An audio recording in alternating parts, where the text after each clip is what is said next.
اس آیت کریمہ پر خطاب ہمارے علماء نے اپنے اپنے انداز سے بہت کیے. آج میں اس آیت کریمہ پر اس کے لفظی ترجمے کے اعتبار سے خطاب کروں گا. پوری توجہ علماء کی. اللہ ارشاد فرماتا ہے، اے محبوب آپ فرما دیں، اے محبوب آپ فرما دیں، لا اسألکم، میں کچھ نہیں مانگتا. کیا فرما دیں؟ میں کچھ، سبھی بولیے، میں کچھ نہیں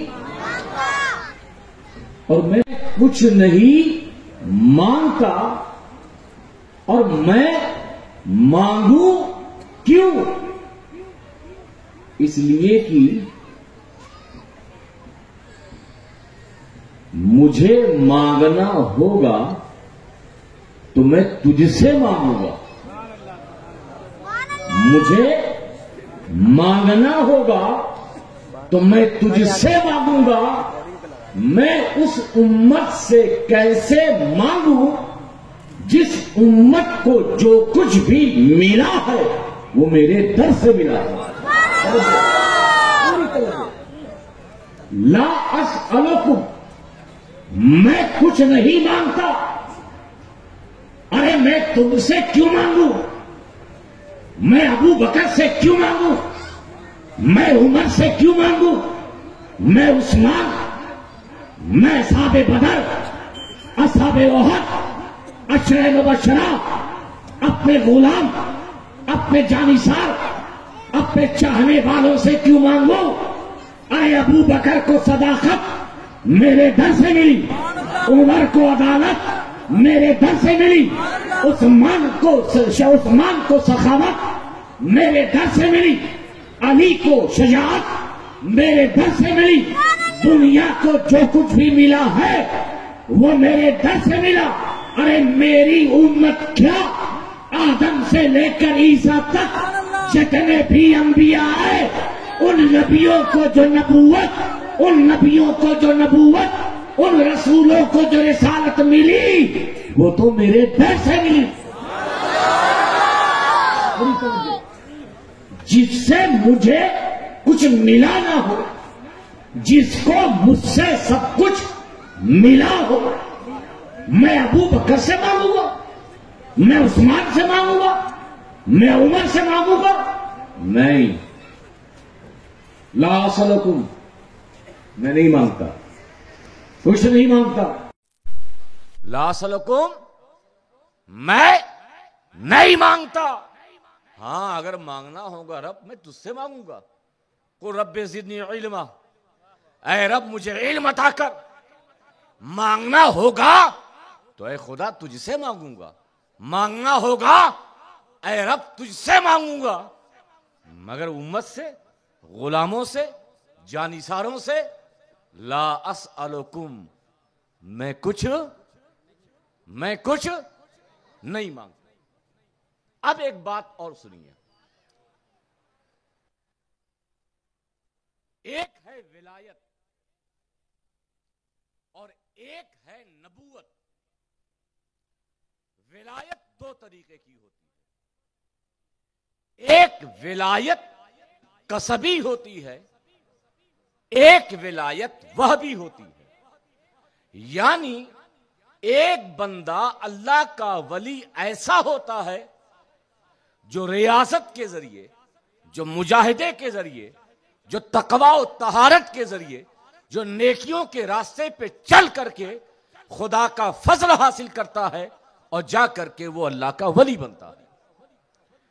مگر ایک اللہ کا ولی ایسا ہوتا ہے کہ ابھی اس نے نہ نماز پڑھا، نہ روزہ رکھا، نہ حج کیا، نہ زکات دی، نہ تقوی، نہ طہارت، نہ نیکیاں، نہ اچھائیاں، مگر ماں کے پیٹ میں ہے. مگر ماں کے پیٹ میں ہے، اسی وقت رب اسے ولی بنا دیتا ہے.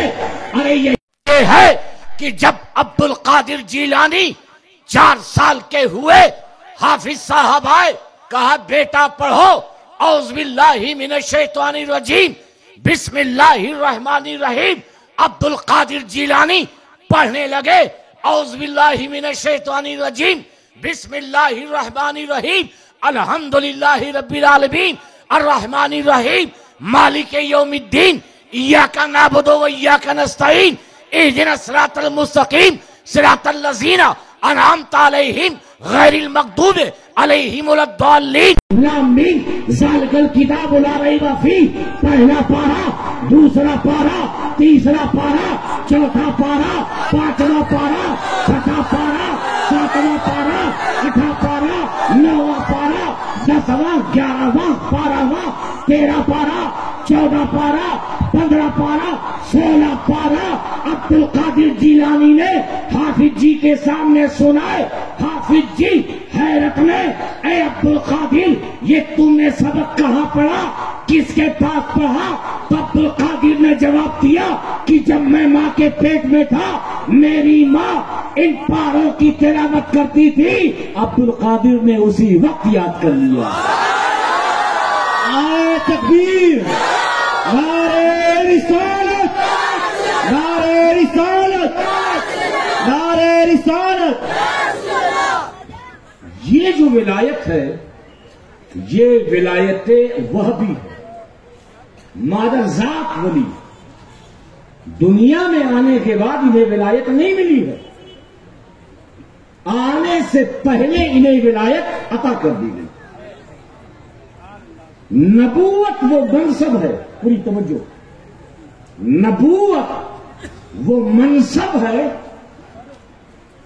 جو محنت سے نہیں ملتا، محنت سے نہیں ملتا۔ جیسے یہاں پہ کارپوریٹر الیکشن سے چنے جاتے ہیں، M L A M P election کے بعد ان کا چناؤ ہوتا ہے تب بنتے ہیں۔ ایسا نہیں ہے کہ محلے کے لوگ، شہر کے لوگ مل کر کے یا اللہ وہ نیک تھا، اچھا تھا، پرہیزگار تھا، عبادت کر رہا تو کہا چلو اس کو نبی بنا دیتے۔ نہیں، نبوت وہ منصب ہے جو دنیا میں پیدا ہونے کے بعد عطا نہیں ہوتا، بلکہ روز ازل میں ہی اللہ تعالی نبیوں کا انتخاب فرما لیتا ہے۔ اور بلند آواز سے سبحان اللہ، کیونکہ جو نکتہ کہہ رہا ہوں وہ ابھی بہت دور ہے۔ نبوت وہ منصب ہے، یہ منصب امت نہیں دیتی، یہ منصب دوست و احباب خاندان نہیں دیتے، یہ منصب کا انتخاب کون کرتا ہے؟ بولو اللہ، اللہ کرتا ہے۔ ٹھیک، اتنا سمجھ گئے؟ اب بتائیے، اگر آپ کے علاقے میں کوئی ٹیچر ہے، کوئی ٹیچر ہے، 1 مہینہ پورا ہو جائے، وہ تنخواہ آپ کے گھر سے مانگے گا یا جن منتظمین نے اسے رکھا ہے اس سے مانگے گا؟ جس نے اپوائنٹمنٹ کیا ہے، تھانے کا اگر پی آئی ہے، مہینہ پورا ہوا تو سیلری آپ سے مانگے گا یا گورنمنٹ سے مانگے گا؟ آپ سے کیوں نہیں؟ اس لیے کہ آپ نے تو رکھا نہیں، آپ نے رکھا نہیں، جس نے ڈیوٹی پر رکھا ہے اسی کی ذمہ داری ہے کہ اسے وہ سیلری دے۔ اتنا سمجھ گئے؟ اب نبوت وہ منصب ہے جو امت کسی کو نہیں دیتی، بلکہ نبوت وہ منصب ہے جو خدا کا انتخاب خدا عطا کرتا ہے۔ تو جب اللہ نے محمد مصطفیٰ کو نبی اور رسول بنایا تو اجرت کس سے لیں گے؟ اجرت کس سے؟ ارے جس نے نبی بنایا ہے اس سے اجرت، یا جس کے بیچ میں آیا ہے اس سے اجرت۔ ماسٹر طلبہ سے نہیں مانگتا، پی آئی علاقے سے تنخواہ نہیں مانگتا، پرنسپل تمام اسٹوڈنٹ سے نہیں مانگتا، ہر محکمے میں وہ لوگوں سے اپنی تنخواہ نہیں مانگتا، بلکہ تنخواہ وہی دے گا جس نے اپائنٹمنٹ کیا ہے، جس نے رکھا ہے۔ تو جب دنیا میں یہ نظام ہے کہ جو رکھتا ہے وہی تنخواہ دیتا ہے، وہی سیلری دیتا ہے، وہی معاوضہ دیتا ہے، وہی اجرت دیتا ہے، تو جب کہتے ہیں لا اسألکم، میں تم سے نہیں مانگتا کیونکہ تم نے تو مجھے نبی نہیں بنایا اور تم نبی بنا بھی نہیں سکتے، تمہارے لیے محال ہے۔ ارے رب نے مجھے نبی بنایا ہے، اگر میں مانگوں گا تو اپنے خدا سے مانگوں گا، اپنے مالک سے مانگوں گا، اپنے پروردگار سے مانگوں گا۔ آئے تکبیر، تاجدار ختم نبوت، تاجدار ختم نبوت۔ ابھی میں آپ کے ذہن کو سازگار کر رہا ہوں، جو نقطہ بیان کرنا ہے وہ بھی تھوڑی دور ہے، وہ دور ہے۔ میں مانگوں گا تجھ سے، ان سے کیوں؟ اور میری امت میں جب میرے غلاموں کو یہ حق نہیں ہے کہ وہ امام ہو کر تنخواہ لیں، مسئلہ جانتے ہو؟ کسی مسجد میں اگر کوئی امام ہے تو نماز پڑھانے کی تنخواہ لینا ناجائز ہے۔ پھر سے دوہرا رہا ہوں، کسی مسجد میں اگر کوئی امام ہے تو نماز پڑھانے کی تنخواہ لینا، سیلری لینا ناجائز، بولیے ناجائز۔ آپ سوچیں گے اگر مسئلہ یہی تھا تو 50-60 سال پہلے آپ آ جاتے، یہ 8,000 10,000 دے رہے ہیں، اس سے بھی بچ جاتے، لیکن مسئلہ یہی ہے۔ تب آپ کہیں گے کہ اگر ناجائز ہے تو یہ لیتے کیوں ہیں اور کوئی مولانا بولتے کیوں ہیں؟ تو امامت کی وہ اجرت نہیں ہے، نماز پڑھانے کی وہ اجرت نہیں ہے، بلکہ ایک امام جو اپنی ڈیوٹی ادا کرتے وقت دیتا ہے، کیا دیتا ہے؟ اس کے وقت کا پیسہ آپ دیتے ہیں، نماز پڑھانے کا پیسہ آپ نہیں دیتے۔ تو جب ایک امام کو نماز پڑھانے کی اجرت لینا جائز نہیں، نہ کمیٹی سے لینا جائز، نہ مقتدیوں سے لینا، نماز پڑھانے کی، ایک حافظ کو قرآن پڑھانے کی اجرت لینا جائز نہیں، نہ کمیٹی سے لینا جائز، نہ طلبہ سے لینا جائز۔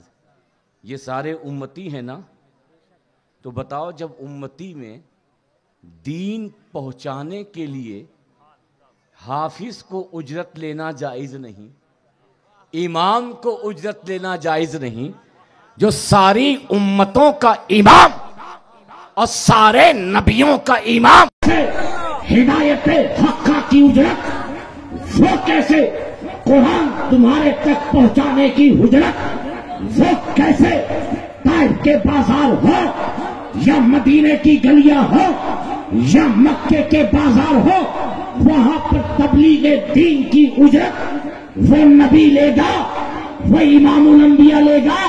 جب مقتدیوں کو امامت کی، حافظ کو قرآن پڑھانے کی اجرت لینا جائز نہیں، تو میرے آقا کیسے نبی ہو کر، رسول ہو کر اپنی امت سے اجرت کا مطالبہ کر سکتے ہیں؟ لا اسألکم، میں تم سے کوئی طلب نہیں کرتا۔ جب امام کے لیے جائز نہیں تو ایک نبی کے لیے کیسے جائز ہوگا کہ میں تبلیغ دین کی اجرت کروں؟ اتنی بات سمجھ گئے؟ لا سلکم میں نہیں مانگتا، میں علیہ اس پر، کس پر؟ تبلیغ دین پر، جو میں نے دین کی تبلیغ کی ہے، جو میں نے دین کے احکام پہنچائے ہیں، جو میں نے دین کی باتیں بتائی ہے، جو میں نے تمہیں اللہ سے ملایا ہے، جو میں نے تمہیں قرآن کی تعلیم دی ہے، جو میں نے تزکیہ کیا ہے، جو میں نے حکمت کی باتیں بتائی ہے، اس پر میں تم سے کچھ طلب نہیں الا المودۃ فی القربى۔ اب جب الا آیا تو الا کا مطلب یہ ہوتا ہے میں مانگتا ہوں۔ کیا ہوا؟ میں اس پر اجرت مانگتا ہوں، مگر یہاں پر مغالطہ ہوا کہ اجرت تبلیغ دین کی مصطفیٰ نے نہیں مانگی، نبی نے دین پہنچانے کی اجرت نہیں مانگی۔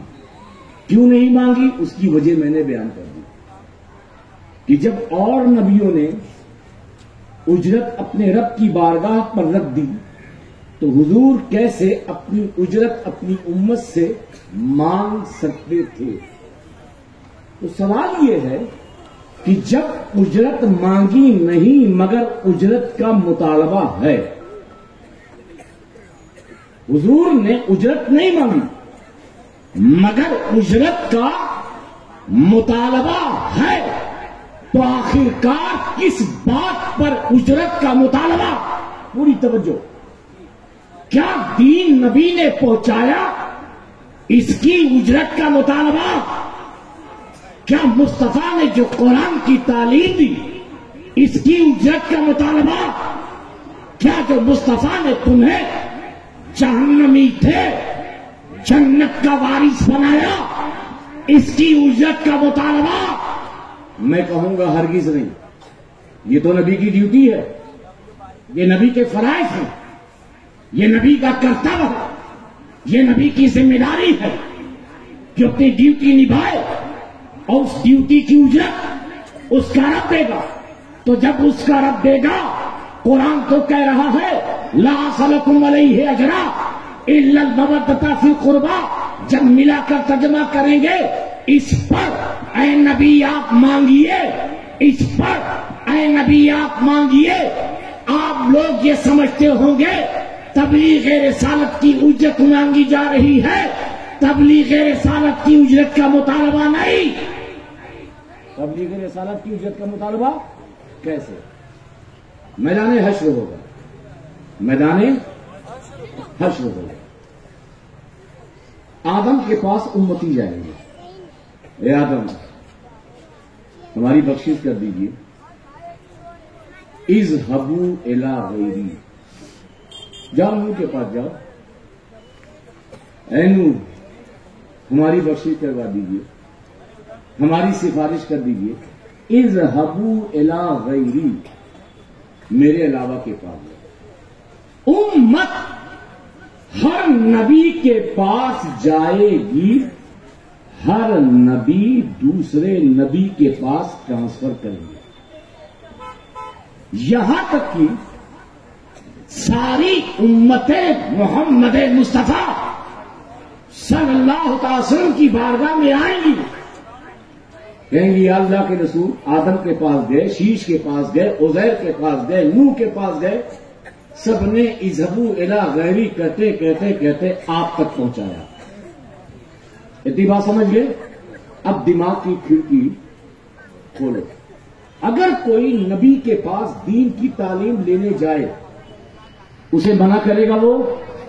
بولو نہیں، کیونکہ یہ اس کی ڈیوٹی ہے، یہ اس کی ڈیوٹی ہے، وہ اپنی ڈیوٹی سے پیچھے نہیں ہٹے گا، وہ دین کی تعلیم ضرور دے گا، مگر شفاعت اگر یہ نبیوں کی ذمہ داری ہوتی، پوری توجہ، اگر شفاعت نبیوں کی ذمہ داری ہوتی تو آدم نوح کے پاس نہ بھیجتے، نوح ابراہیم کے پاس نہ بھیجتے، کیونکہ ڈیوٹی وہ جانتے ہیں دنیا میں صرف تبلیغ دین کی ہے، شفاعت کی ذمہ داری انبیاء پر نہیں ہے۔ جتنی بھی ذمہ داری، جتنی بھی ڈیوٹی، جتنے بھی فرائض ہیں وہ دنیا میں ہے۔ میدان محشر میں یہ ڈیوٹی نبیوں کی نہیں، ان پر کمپلسری نہیں، ان پر ضروری نہیں، وہ تمہاری شفاعت کرے۔ اگر شفاعت ضروری ہوتی تو کوئی نبی کسی دوسرے کے پاس بھیجتا؟ بولو، بھیجتا نہیں۔ اب وہ سارے امتی نبی کے پاس آئے۔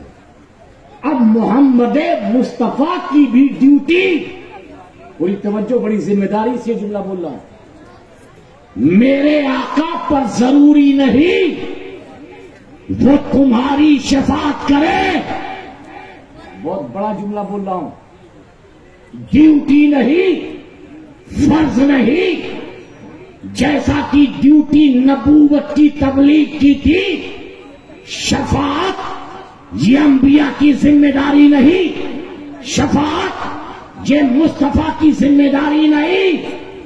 اتنی بات سمجھ گئے؟ مگر دنیا میں دین کی باتیں پہنچانا ان کی اب آیت کا ترجمہ سنو، لا اسألکم علیہ اجرا، پوری توجہ، الا المودۃ فی القربى، یہاں پر تبلیغ رسالت کی اجرت کا مطالبہ نہیں ہے، بلکہ مطالبہ یہ ہے کہ اپنے غلاموں سے کہہ دیجئے، اپنے ماننے والوں سے کہہ دیجئے، اپنے جانشاروں سے کہہ دیجئے کہ اگر حشر کے میدان میں شفاعت کے طلبگار ہیں، شفاعت چاہتے ہیں، تو وہ آپ کی قرابت دار سے محبت کرے، آپ کے رشتے دار سے محبت کرے، علی سے محبت، فاطمہ سے محبت، حسن سے محبت، حسین سے محبت، امام زین العابدین سے محبت، امام باقر سے محبت، امام جعفر صادق سے محبت، امام موسیٰ کاظم سے محبت، امام علی رضا سے محبت، امام تقی سے محبت، امام نقی سے محبت، امام حسن عسکری سے محبت، ارے بغداد کے غوث اعظم سے محبت، اجمیر کے خواجہ اجمیری سے محبت، دہلی کے محبوب الہی سے محبت، کلیر کے ثابت کلیری سے محبت، مکن پور کے مدار پاک سے محبت، مہرارا کے خاتون الاکابر سے محبت، دیوا کے وارث دیوا سے محبت، کچھوچے کے مقدوم سنہ سے محبت، ہم جبی ہے غوث جیلا سے محبت، عالم ربانی سے محبت، مقدوم المشائخ سرکار کلا سے محبت، شیخ اعظم سے محبت، نبی کی اولادوں سے محبت کرتے رہو گے تو یہ انبیاء کی ڈیوٹی، مصطفیٰ کی ڈیوٹی تمہاری شفاعت نہیں ہے، مگر علی کی اولادوں کی محبت ہے۔ تو جب حشر کے میدان میں جاؤ گے تو مصطفیٰ تمہاری شفاعت کرائیں گے، تمہاری بخشش کرائیں گے۔ نعرہ تکبیر، نعرہ رسالت، عظمت اہل بیت، عظمت اہل بیت، مصطفیٰ کا گھرانہ، مصطفیٰ کا گھرانہ۔ لا اسألکم علیہ میں ہاں ضمیر کا مرجع تبلیغ رسالت نہیں ہے بلکہ شفاعت ہے۔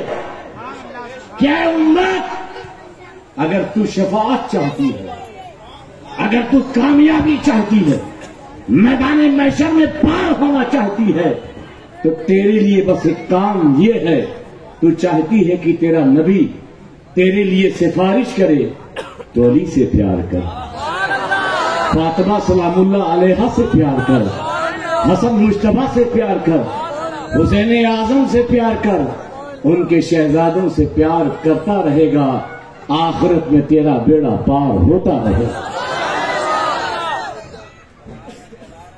آپ کہیں گے یہ کس ہوشے کے ہیں، زبان ان کے پاس ہے، دماغ ہمارا گھما دیا، کچھ بھی منطق سے سمجھا دیا، اس پر کوئی دلیل، اس پر کوئی دلیل؟ تو اس پر سب سے بڑی دلیل امام اہل سنت اعلی حضرت احمد رضا خان فاضل بریلوی علیہ الرضوان۔ پوری توجہ ہے بولو، اعلی حضرت فاضل بریلوی علیہ الرحمہ، جن کی ذات محتاج تعارف نہیں، اہل سنت کے امام، 14ویں صدی کے عظیم مجدد کا نام احمد رضا ہے۔ امام احمد رضا نے بڑی کتابیں، علماء کہتے ہیں ہزاروں کتابیں، فتاوی رضویہ ان کا قلمی شاہکار، پانی کی نفیس تحقیق، فقہ کے فقہا اپنے دانت کے نیچے انگلیاں دبا لیں اعلی حضرت کی اس تحقیق کو دیکھ کر۔ فتاوی افریقہ، مختلف عقائد،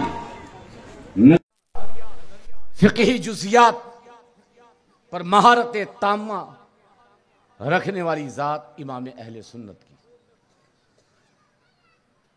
نہ تو منقبت کی صورت میں ہدایت کی بخشش، ٹھیک، مگر جب اعلی حضرت کو بھی شفاعت کی ضرورت پڑی، پوری توجہ، پوری توجہ، اعلی حضرت کو بھی شفاعت کی ضرورت، بولو نا، اعلی حضرت کو بھی ضرورت پڑی شفاعت کی، تو یہ نہیں کہا یہ فتاوی رضویہ ہے اللہ مجھے بخش دے، یہ پانی کی میں نے نفیس تحقیق کی ہے مولا مجھے بخش دے، یہ ہدایت بخشش لکھی ہے مولا تو مجھے بخش دے، یہ نمازیں ہیں، یہ روزہ ہے، یہ حج ہے، یہ زکوٰۃ ہے، یہ تقوی ہے، یہ نیکی ہے، یہ پرہیزگاری ہے، مولا بخش دے۔ تحقیقات کا انبار، مگر اعلی حضرت نے اس پہ بھروسہ نہیں کیا، کیونکہ جانتے تھے کہ شفاعت کے لیے میری کتاب، میرا تقوی، میری طہارت، میری زندگی کی نیکیاں کافی نہیں، بلکہ یوں رقم تراز ہے، گویا ہوئے تو یوں بولے تیری سرکار میں لاتا ہے رضا اس کو شفیع، تیری سرکار میں لاتا ہے رضا اس کو شفیع، جو میرا غوث ہے اور لاڈلا بیٹا تیرا۔ اے خدا، اے مصطفیٰ، یہ فتاوی رضویہ ہے، یہ پانی کی تحقیق ہے، یہ ہدایت بخشش ہے، یہ تقویٰ ہے، یہ طہارت ہے، مگر احمد رضا کو ان پر بھروسہ نہیں۔ اگر بھروسہ ہے تو تیری آل غوث اعظم عبد القادر جیلانی پر، تو عبد القادر جیلانی کے ذریعے تجھ سے شفاعت کا احمد رضا طلبگار۔ نعرہ تکبیر، نعرہ رسالت، تاجدار اہل سنت۔ میں تم سے کیوں مانگوں؟ ہاں اگر مانگتا ہوں تو اس بات کے لیے مانگتا ہوں تاکہ میدان محشر میں اپنے غلاموں کی بخشش کر سکوں، میدان محشر میں اپنے چاہنے والوں کی مغفرت کر سکوں، اور مغفرت کس بات پر ہوگی کہ جب تم میرے خاندان والوں سے محبت کرو۔ کسے محبت کرو؟ نبی کے خاندان والوں سے محبت کرو، یہ قرآن ہے۔ دوسری بات، مولائے کائنات، آپ نعرہ لگاتے ہیں، نعرے کیا نعرہ لگاتے ہیں؟ اب یہ تو غائب ہو رہا ہے، جیسے بہت سی چیزیں غائب ہوتی ہیں ایسے بھی یہ نعرہ بھی غائب ہو رہا ہے. اب تو بہت نعرے لگتے ہیں مگر ہمیں کسی نعروں سے اعتراض نہیں ہوتا. نہیں تو کوئی کہہ دے گا کہ آئے تھے اور ہمارے نعرے کے خلاف بول کے. نہیں، سارے نعرے اپنی جگہ ہیں. ضرورت اور حالات کے مطابق لوگ ان نعروں کا استعمال کرتے ہیں، لیکن جس نعرے کو مولانا عبد القادری نے تعمیر ادب میں لکھا ہے وہ 3 نعرہ ہے: نعرے تکبیر، نعرے رسالت اور نعرے. اس کے بعد آپ نعرے غوثیہ لگائیے، نعرے چشتیہ لگائیے، یہ اس کے بعد بھی، مگر اصل نعرے 3 ہیں. اور آپ کو پتا ہونا چاہیے کہ نعرے کہاں سے آئے. نعرے کہاں سے آئے؟ نعرے تکبیر اصل میں عربی میں نعرے تکبیر نہیں کہتے، عربی میں کہتے ہیں تکبیرہ. کیا کہتے ہیں؟ جیسے ہم لوگ کہتے ہیں نعرے تکبیر، عرب کہتے ہیں تکبیرہ. یہ فرشتوں نے لگایا تھا. تکبیرہ کس نے لگایا تھا؟ اور بعض کہتے ہیں کہ حضرت آدم نے لگایا تھا، فرشتوں نے جواب دیا تھا اللہ اکبر. نعرے رسالت عربی میں نعرے رسالت نہیں بولتے، الرسالہ. الرسالہ ہم کہتے ہیں نعرے رسالت، اہل عرب کہیں گے الرسالہ. جواب میں کہتے ہیں یا رسول. جب فاروق اعظم ایمان لائے تو انہوں نے سب سے پہلے الرسالہ، صحابہ کرام نے یا رسول اللہ. مگر نعرے حیدری، علی کو پکارنا، کسی خانقاہ کے پیر کا نعرہ، کیا یہ مخدوم سنہ کا نعرہ، کیا یہ غریب نواز کا نعرہ، کیا صرف غوث اعظم نے پکارا؟ ارے بلکہ جنگ احد میں مصطفیٰ نے علی کو پکارا. کیا ہوا تھا؟ پہلے میں نقشہ کیجیے. اسلام کی یہ پہلی ایسی جنگ ہے جو راؤنڈ دا اٹیک ہوئی. یہ اسلام کی دوسری جنگ، مگر جنگ ایسی پہلی تھی کہ راؤنڈ دا اٹیک کافروں مشرکوں نے چاروں طرف سے میرے آقا کو گھیر لیا. آقا ذہن حاضر ہے؟ جی بول کے بتا دیجئے، ہاتھ پہ مت اٹھائیے. چاروں طرف سے کافر و مشرک نے گھیر لیا، بیچ میں میرے آقا ہے. حضور کے ہاتھ میں تلوار ہے، حضور کے ہاتھ میں تلوار ہے. میرے آقا ارشاد فرماتے ہیں این علی ہو، اے علی کہاں ہو؟ ادرکنی، میرے پاس آ جاؤ. این علی ہو انت ادرکنی، اے علی تم کہاں ہو؟ تو جنگ احد میں مصطفیٰ نے کسے پکارا؟ کسے پکارا؟ علی کو. کہیے تلوار لو. جی حضور، دیکھو انہوں نے گھیر لیا ہے، حملہ کرو. تو کوئی سوچ سکتا ہے کیا حضور کو تلوار چلانے نہیں آتی تھی؟ کیا آپ کو نہیں تلوار چلانے آتی تھی؟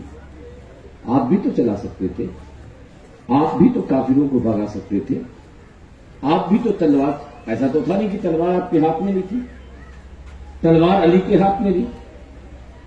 چلا سکتے تھے مگر پوری زندگی میرے آقا نے تلوار نہیں چلائی. بولو سبحان اللہ.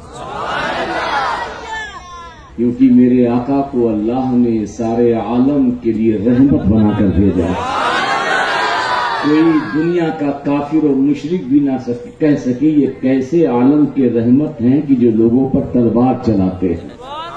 یعنی تم لوگ حضرت علی نے تلوار کی، ایک راؤنڈ گھومے، اب اس ایک راؤنڈ میں جو بھی 5-6 ملے ان کے سر الگ ہو گئے، اب بھاگنے لگے۔ اب آپ ہی سوچئے کہ اگر یہاں پہ جنگ ہو، چاروں طرف سے لوگ گھیرے ہوں تو لوگ چاروں طرف بھاگیں گے، کوئی ادھر بھاگے گا، کوئی ادھر بھاگے گا، کوئی ادھر بھاگے گا، اور آپ اگر کسی کو مار رہے ہیں تو آپ چاروں طرف نہیں گھومیں گے، اب آپ ایک ہی طرف جائیں گے، جدھر آپ کو مجمع زیادہ دکھے گا، جدھر آپ کو لوگ زیادہ دکھے گا، جدھر کم، تاکہ ان کو میں نپٹا لوں۔ مگر علی نے ایسا نہیں کیا۔ جب علی نے پہلی بار تلوار چلائی، ایک چکر لگایا، اب علی دوسرا بھی چکر، تیسرا چکر، چوتھا چکر، عالم تصور میں نے مولا سے پوچھا، ارے سب بھاگ رہے ہیں، ایک طرف دوڑیے، چاہے ادھر چاہے ادھر، مگر علی کی روحانیت نے جواب دی، دیکھ نہیں رہا ہے بیچ میں ہے مصطفیٰ، بیچ میں ہے مصطفیٰ۔ ارے کعبے کا طواف علی نے تو کیا، کعبے کا طواف علی نے تو کیا، اگر نبی سے اجازت لے کر ان کے طواف کا پرمیشن مانگتا تو میرا نبی اپنے طواف کی اجازت نہ دیتا۔ آج موقع اچھا ہے، آج تک علی نے کعبے کا طواف کیا، آج دشمنوں کو اپنے تلوار سے گردنیں الگ کرتا بھی رہوں گا، اور جو ذات کعبے کی کعبہ ہے اس کا طواف بھی کرتا رہوں گا۔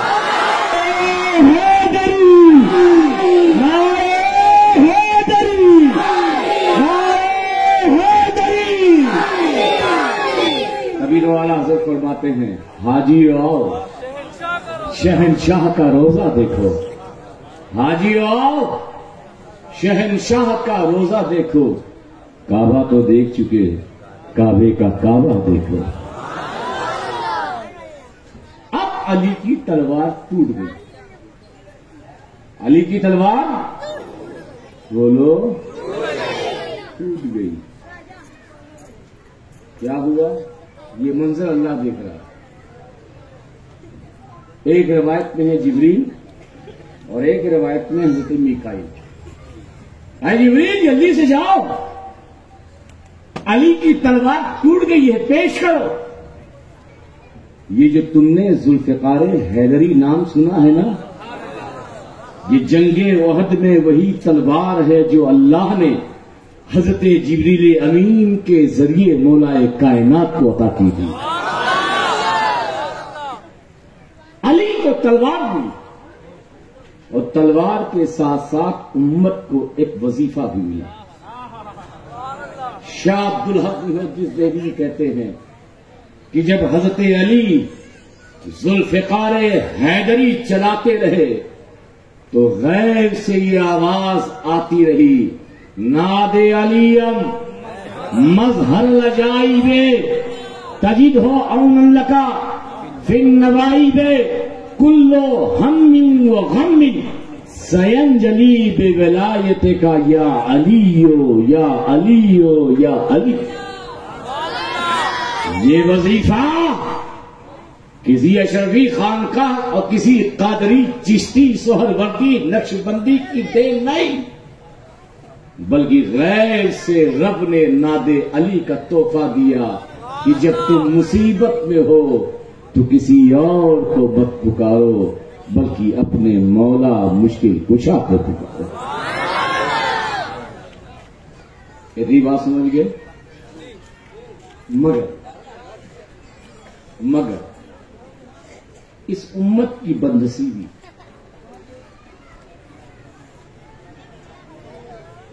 کہ ہمیں صرف کربلا بتایا گیا، امام حسین علیہ السلام کی قربانیاں بتائی گئی، امام علی مقام کا صبر بتایا گیا، امام علی مقام کی شدت پیاس کی تڑپ بتائی گئی، حضرت علی اصغر کی شہادت کا وہ منظر دکھایا گیا. سنا ہے نا یہ سب؟ بولیے. مگر بہت سی باتیں تو بالکل بتائی ہی نہیں گئی. صرف دنیا کو یہ بتانے کی کوشش کی گئی کہ اہل بیت میں اگر کسی کی قربانی ہے صرف حسین کی ہے. مجھے ایک بات بتائیے، اگر کسی پیر صاحب کا انتقال ہو جائے تو اس کے جنازے میں مریدوں کا ازدحام ہو جاتا ہے، ہوتا ہے کہ نہیں؟ ہوتا ہے. اور آج کل تو کسی کی شخصیت کا اندازہ اس کی زندگی کے روز و شب سے نہیں لگایا جاتا، بلکہ جب وہ مرتا ہے تو مرنے کے بعد جنازے میں شامل ہونے والے افراد کے تعداد سے لگایا جاتا ہے کہ پیر بہت بڑا ہے. ہم بھی شخصیت کا اندازہ لگاتے ہیں، ارے بڑا اچھا تھا تبھی تو اتنے لاکھ لوگ آئے، بڑا نیک تھا پورا مالیگاؤں اس کے پیچھے اڑ گیا. تو شخصیت کا اندازہ جنازے سے بھی لگتا ہے. ٹھیک لگتا ہے کہ نہیں؟ چھوٹا پیر، بڑا پیر، ان کے جنازوں میں 10,000 20,000 5,000 50,000 1 لاکھ 2 لاکھ. مگر اے نبی کے غلاموں، علی سے محبت اور علی کے گھر والوں سے محبت کرنے والوں، کیا تمہیں پتا ہے کہ علی خلیفۃ المسلمین ہے، علی امیر المومنین ہے، مگر جب علی کی شہادت ہوتی ہے تو کاندھا دینے والے 3 لاکھ 2 لاکھ 1 لاکھ 50,000 10,000 5,000 500 100 50 نہیں تھے، بلکہ صرف 4 لوگ تھے.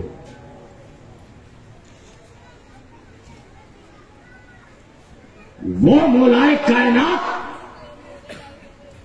امیر المومنین ہے، خلافت کا نظام اس کے ہاتھوں ہے، خلیفہ راشد ہے.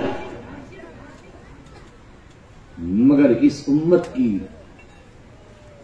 لیے اور کیا غم ہو سکتا ہے کہ اس علی کے جنازے کو کاندھا دینے والے صرف 4 لوگ تھے. کتنے تھے؟ وہ علی کہ پیر تو ادھر جاتا ہے جدھر حق ہے. تم کدھر جاتے ہو؟ جدھر سبھی بولو، جدھر حق ہے. تمہارے پیر اسی طرف ہیں جدھر حق ہے، علماء اسی طرف ہمارے جاتے ہیں جدھر حق ہے. غریب نواز شیخ اعظم سرکار کلا، ہم شبیہ غوث جیلا، اعلی حضرت اشرفی میاں، مخدوم سندہ، وارث پاک، مدار پاک، سارے ولی ادھر جدھر بولتے رہو، ادھر جدھر حق ہے.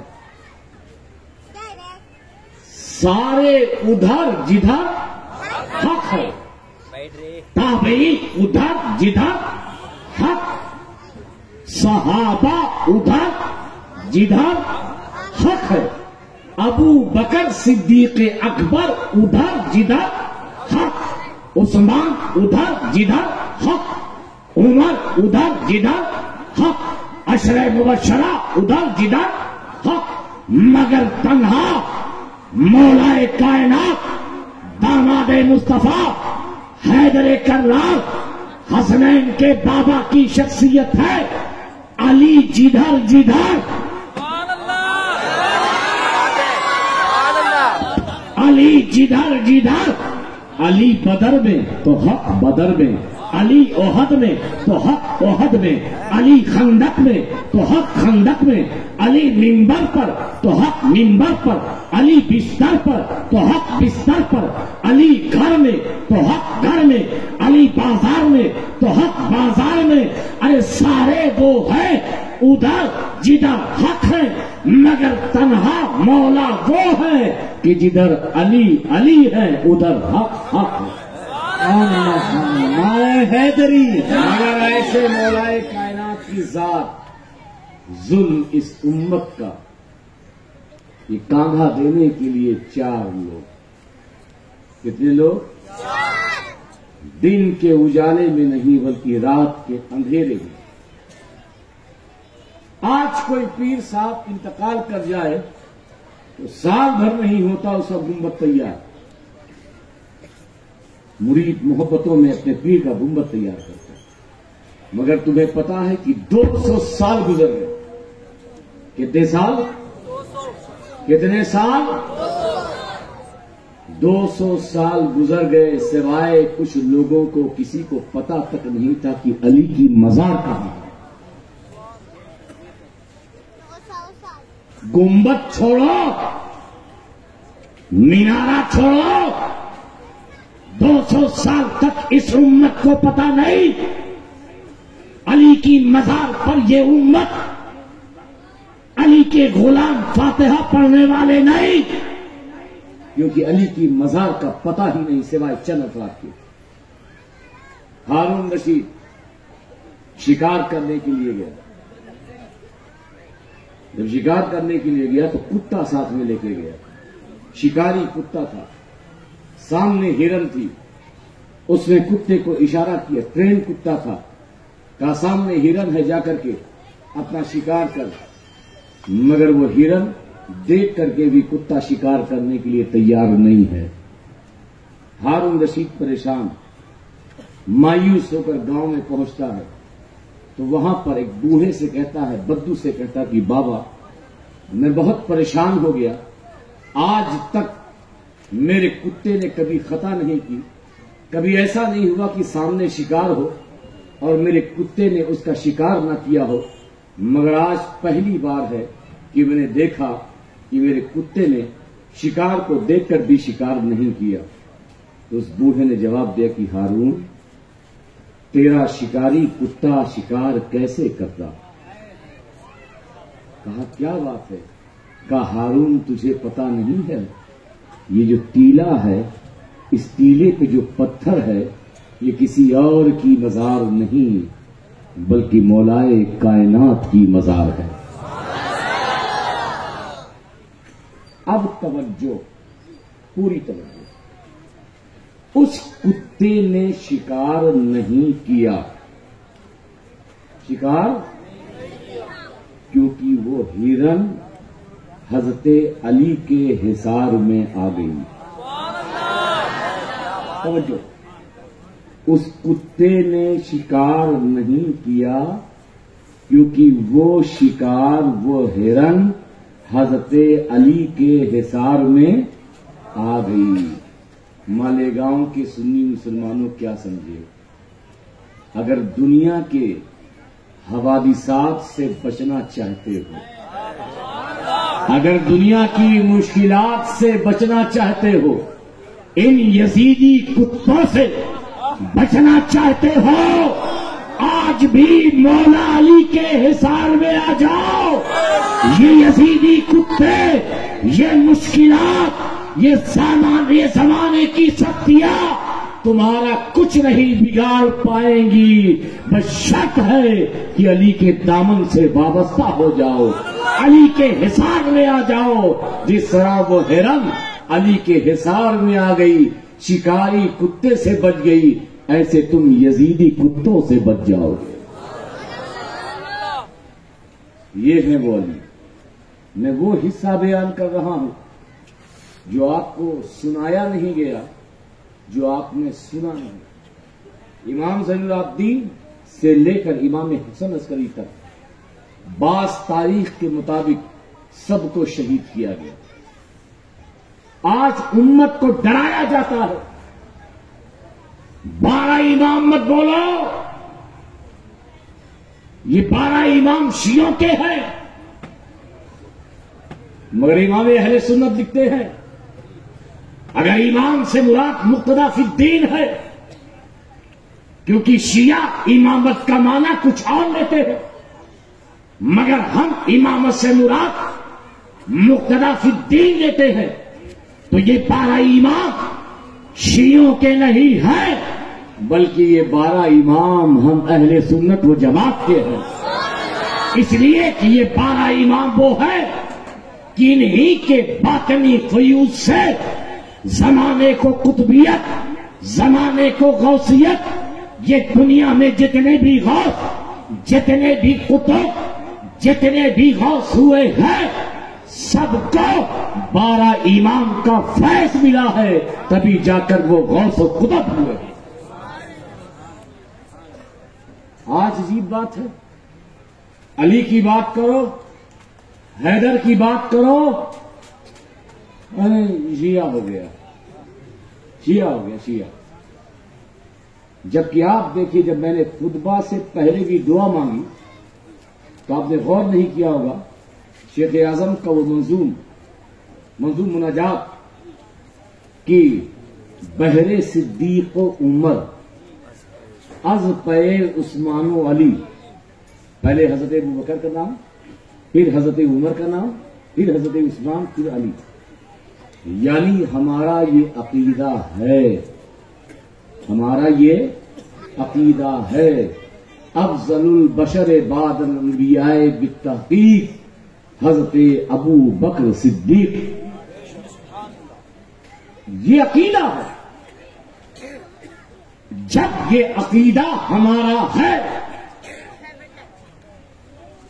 جب ہم حضرت صدیق اکبر کو خلافت میں بھی، ترتیب فضیلت میں بھی، نبی کے بعد، انبیاء کے بعد پہلا نمبر دیتے ہیں، اور ہماری محفلوں میں اگر کوئی یہ پڑھ دے علی کا پہلا نمبر، پوری توجہ، پوری توجہ، اگر کوئی ہماری محفل میں یہ پڑھ دے کہ علی کا پہلا، علی کا، تو جب میرا عقیدہ یہ ہے کہ علی، جب میرا عقیدہ یہ ہے کہ سارے نبیوں کے بعد افضل حضرت ابو بکر ہیں، تو یہ علی کا پہلا نمبر سے کہیں یہ مراد ہوگا کہ وہ حضرت ابو بکر سے بھی افضل ہوگا؟ اس کا مطلب یہ ہے کہ جب سنی کا اسٹیج ہے، جب سنی کا یہ عقیدہ ہے، جب سنی کا یہ عقیدہ ظاہر ہے کہ وہ افضل البشر بعد الانبیاء بالتحقیق حضرت ابو بکر کو مانتا ہے، اور اس کے اسٹیج پر علی کا پہلا نمبر پڑھا جائے، تو وہاں پر علی کی افضلیت کی بات نہیں ہوگی، وہاں پر تعویل ہوگی۔ تعویل یہ ہوگی کہ امام 12، امام کتنے؟ سبھی بولو، امام کتنے؟ 12۔ امام حسن عسکری، امام نقی، امام تقی، امام علی رضا، امام جعفر صادق، امام موسیٰ کاظم، امام باقر، امام زین العابدین، امام حسین، امام حسن، یہ ہوئے 11۔ امام حسن سے لے کر امام حسن عسکری، امام مہدی تک یہ ہوئے کتنے؟ امام مہدی سے لے کر امام حسن تک کل کتنے؟ اور اس کے اوپر مولا علی، تو مطلب یہ ہوگا کہ 12 امام میں علی کا پہلا نمبر۔ ہاں، جس کا عقیدہ ڈگمگ ہو، اگر یہ بات شیعہ کہے، اگر یہ بات نیم رافضی کہے، اگر یہ بات رافضیت زدہ کہے، اور اس کی افضلیت کا مسئلہ واضح نہ ہو، تو وہاں پر ناجائز و حرام کا فتویٰ دیں گے۔ لیکن جب ہمارا عقیدہ واضح ہے تو وہاں پر ناجائز و حرام کا فتویٰ نہیں، بلکہ تعویل ہوگی، اور تعویل یہ ہوگی کہ اس کی مراد 12 امام میں علی کا 12 امام میں علی کا۔ کسی نے کہا دیکھیے بھائی ایسا ہے کہ آپ کا کیا عقیدہ ہے یہ عوام تھوڑی جانتی ہے، عوام کو تھوڑی پتا، وہ تو یہ سمجھے گی کہ علی کا پہلا نمبر یعنی حضرت ابو بکر سے افضل۔ میں نے کہا اس سے زیادہ خرابی تو تمہارے شجروں میں ہے۔ مرید ہوئے ہو؟ ارے بولو نا، میں مرید کرنے نہیں آیا ہوں، ڈرو نہیں۔ مرید ہوئے ہو؟ شجرہ دیکھے ہو؟ کبھی پڑھے ہو؟ شجرے میں آپ کے پیر، پیر کے پیر، پیر کے پیر، اس کے بعد پیرانے پیر، پیرانے پیر کے اوپر حضرت امام حسن سے ایک سلسلہ جاتا ہے، دوسرے حسن بصری سے جاتا ہے، اور جا کر ملتا ہے مولا۔ کہاں ملتا ہے مولا؟ مولا علی کے بعد کون؟ مولا علی کے بعد کون؟ میرے آقا۔ مولا علی کے بعد کون؟ سارے شجرے اٹھائیے گا، اشرفی شجرا، قادری شجرا، رضوی شجرا، نوری شجرا، سارے شجرے اٹھائیے گا۔ مولا علی کے بعد حضور کی ذات پاک، بیچ میں نہ حضرت عثمان ہے، نہ حضرت عمر ہے، نہ حضرت ابو بکر ہے، علی نبی، علی۔ تو کیا آپ یہ شجرے کے ذریعے تاثر دینا چاہتے ہیں کہ نبی کے بعد علی کا مقام ہے؟ آپ نے تینوں کو تو ہٹا دیا، کیا نبی کے بعد علی کا مقام ہے؟ تو آپ کہیں گے نہیں، بات یہاں پر ولایت کی ہے، بات یہاں پہ طریقت کی ہے، بات یہاں پہ روحانیت کی ہے۔ تو طریقت میں، روحانیت میں میرے علی کا پہلا نمبر ہے۔ اہل سنت و جماعت میں جب تک جہاں تک ہو سکے تعویل کی گنجائش رکھنی چاہیے، اختلاف سے بچنا چاہیے، انتشار سے بچنا چاہیے، سادات کے خلاف آواز اٹھانے سے بچنی چاہیے۔ کہیں ایسا نہ ہو کہ تمہاری عاقبت اور تمہاری دنیا یہ دونوں تباہ و برباد ہو جائیں۔ یہ علاقہ حضور سرکار کرم سے لے کر شیخ اعظم تک، اور وہ شیخ اعظم، وہ علی کا لاڈلا، وہ مختوم اشرف کا پیارا، وہ ہم شبیہ غوث جیلاں کا دلارا، کہ مدینے میں نواز اقدس کے سامنے ہیں ارشاد فرمایا کہ میرے گھر میں میرا پوتا پیدا ہوا جس کا نام اظہار ہوگا۔ نام ہی اظہار نہیں بلکہ اس سے اشرفیت کا بھی اظہار ہوگا۔ ہم نے دیکھا شیخ اعظم کی ذات پاک کو، وہ صرف ولایت میں شیخ اعظم نہیں، وہ علم کے میدان کے بھی شیخ اعظم، وہ خطابت کے میدان کے بھی شیخ اعظم، وہ تحقیقت کے میدان کے بھی شیخ اعظم، وہ حکمت کے میدان کے بھی شیخ اعظم، وہ تبلیغ دین کے میدان کے بھی شیخ اعظم۔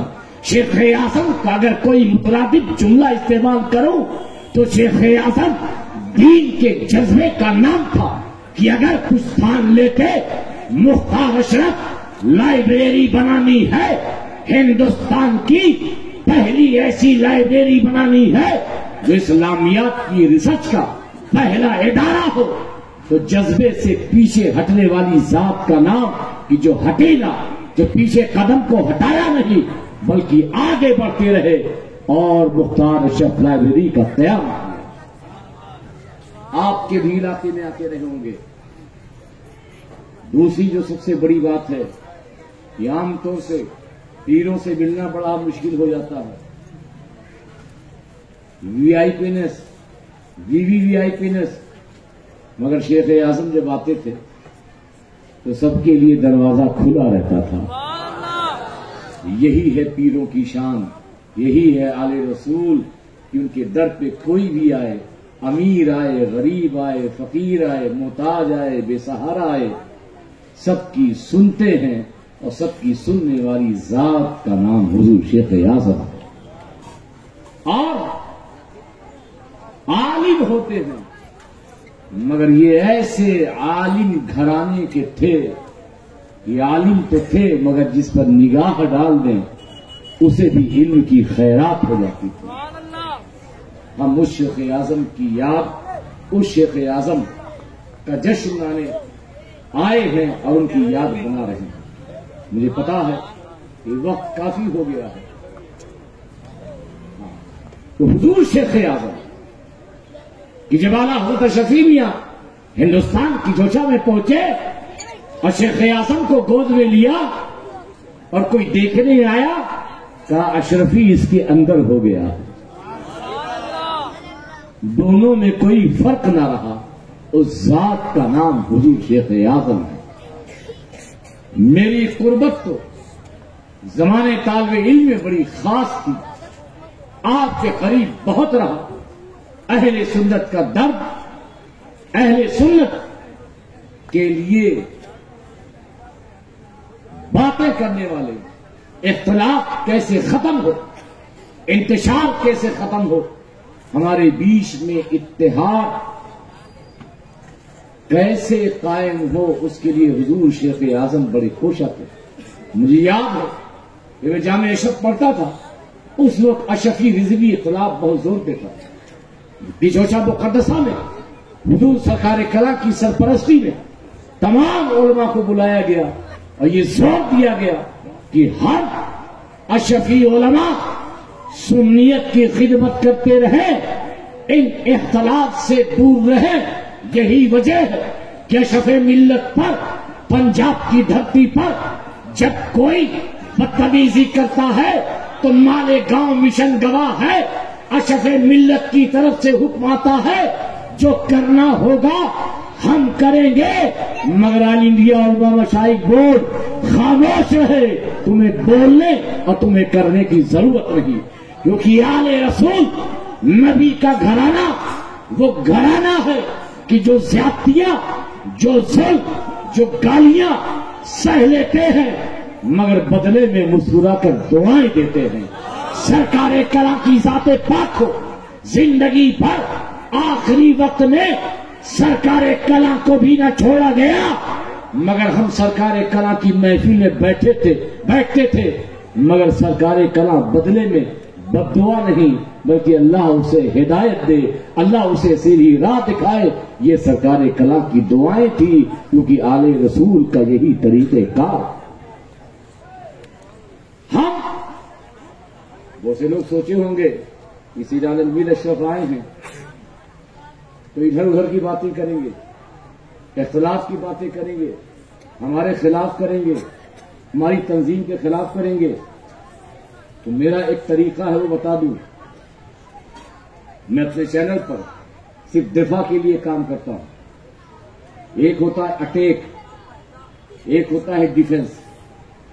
میں کسی پہ اٹیک نہیں کرتا، مگر کسی نے اگر مولا علی کی ذات، امام حسین کی ذات، اہل بیت طہار کی ذات، ماں فاطمہ الزہرا سلام اللہ علیہا کی ذات یا میرے خاندان کی ذات پر حملہ کیا تو سب سے پہلے ان تیروں کو اپنے سینے پہ لینے والے کی ذات کا نام سید عالمگیر اشرف۔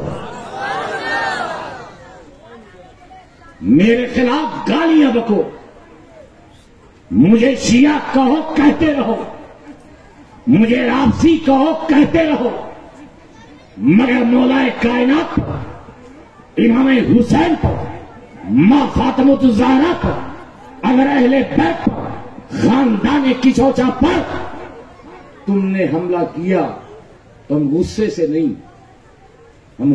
نہیں، پیار سے، سمجھائش کے طریقے سے آپ کو سمجھانے کی کوشش کریں گے، مگر پھر بھی آپ سے نہ جھگڑا کریں گے، نہ فساد کریں گے، نہ آپ کو گالی دیں گے، نہ آپ کو برا کہیں گے، بلکہ آپ سے گزارش کریں گے کہ امت میں ایسے مسائل کو مت چھیڑیے کہ جس سے نہ تو سنت کا فائدہ ہے، نہ تو آپ کی تنظیم کا فائدہ ہے، نہ آپ کا اپنا فائدہ ہے۔